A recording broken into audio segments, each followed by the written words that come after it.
Hi, join me as I explore Europe. My name is Bian. One city, one journey, one story at a time. So for today's video, I'm heading to one of the most famous restaurants here in dito tayo nabubulol, umamin tayo. Garmisch Partenkirchen. Sana tama na siya kasi minsan mali pa rin yung pagkatama ko eh. So, this hidden mountain restaurant was famous for the locals, and sa mga hindi pamilyar sa lugar na to, same as mine. So, mostly lakad lang ang gagawin natin. So, nung nakikita nyo, nagmamadali na ako kasi umabot ako na 2 oras kakalakad, mahanap na yung restaurant. This was ano ba kasi? Ba't ka kasi nag-English? This restaurant was suggested by the 2 old people that I talked.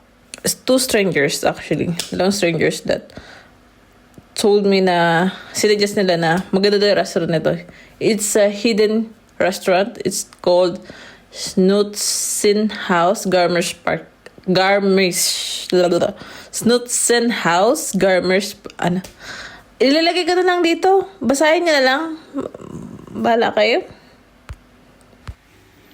And come with me to Schnutzenhaus, and a former shooting club house turned into Bavarian Croatian restaurant with one of the most best mountain views in town. I'll walk you through the history, the food, and what to order. I will tell you, mandidisappoint kayo ng konti kasi sobrang saglit lang ako nag-video kasi maraming tao. Yun nga, okay, so paulit-ulit ko sinasabi sa inyo. Try to search about Germany, and privacy is really strict. Mataas sa kanila yung privacy na yun. Malaga sa kanila yung mga privacy, so hindi ako pwedeng basta-basta maglagay maglabas lang ng camera or cellphone. Lagay lang doon kung sino-sino makukuha. Hindi siya katulad ng ibang bansa or sa atin sa Pilipinas na pwede mo gawin lahat ng gusto mo. So, respect their privacy too. Alright, I'm walking up toward to the base of the Vank mountain right now. So Vank is Vank. Yun yung spelling niya. Vank kasi W can read as V. Ayun, Dutch learning tayo ngayon. Kaya ayun. Yung mga basic knowledge na. Iba yung basta. Right now, just outside the Garmisch Partenkirchen. Inayos ko yung pronunciation ko para sa inyo. Ako nag-a-adjust eh. At kayo eh. And I'm headed to the place called Schnitzenhaus. Most visitors never make it here because it's not right in the town center. And gets ko naman kasi medyo malayo pa siya. Abutin ko pa siguro, magbubas ka kaya abutin ka 30 minutes. Pero pag nag-scooter ka, or nagbike, abutin ka na ng 15 minutes from galing sa town center.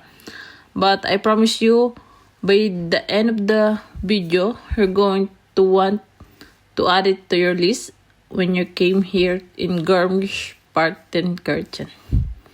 Let's go. Check it out. So, upon walking toward to that hotel, to that restaurant pala. Correct mo na lang sa sarili mo kung ano yung dapat ko sabihin. So, upon walking there, may mga nakita ko mga sobrang ganun, alam mo yun, bumalik sa pagkabata. Yung Sedi, Princess Sarah, Judy Awat, mga ganong park.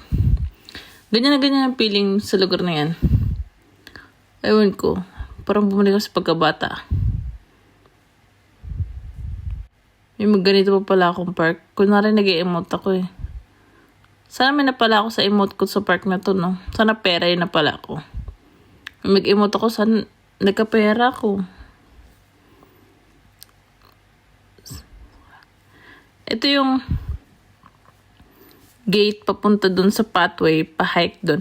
But may gate. The reason is para sa mga cow.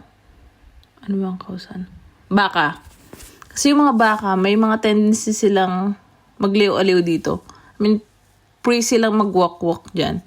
Kaya medyo healthy yung mga baka nila. Hindi nila basta sa atin rin naman, ganun rin naman. Pero sa kanila kasi, mas malawak yung nalalakaran. Sa atin kasi, Diyos ko, pabayaan mo yung baka mo sa ibang bakuran. Ewan ko na lang kung hindi maging corned beef yung kinabukasan. O kaya maging pares, ganon. Diba? Ganyan tayo eh. So nakikita ko, ito mga ganitong mga napapanood ko sa sa Facebook ba? Yung may makukuha kang gold sa mga ganong park. Malapit ko nang gawin yun eh. Malapit na. Konting ano na lang. Konting hirap pa. Nakapagod na eh. So medyo nagle-levitate. I-levitate it. O, basta umangat na yung lakad ko. Pataas na ba? Hillside na. Intindihin niyo na levitated ko. Panik ka ba? Sa mga gustong mag-hike, ito yung perfect location talaga eh. Sa akin kasi nag-hike naman ako. Pero hindi naman ganun ka-extreme. Unlike dun sa iba dun sa Pinas. Ito kasi yung mga hiking trail dito, or hiking place, maayos na kumpara sa Pinas. Yung may magtatabas pa ng damo, may tour guide pang kailangan. Dito ang kailangan mo na lang is common sense. Tapos yung lakas mo, basta malakas ng loob mo kasi yung resistensya mo sa pag-aakyat. Kasi tignan mo, sa nakikita niyo may pathway na siya. Sinadya talaga nila yan. Kasi mas naalaga nila yung hiking or tourist spot sa kanila. Kaya gumawa na sila ng way para mas easy sa mga hikers or sa mga residente pumunta dito. Mga nakikita pa ako nagbabike, isipin mo ganun ka dangerous, di ba? Isipin mo yung gilid walang harang kasi may magbabike. Medyo scary kasi bangin na tong isa ilalim mo. Nakikita ko na yung mga kapitbahay oh. Mukha na sila ng langgam. So nag-shades na ako.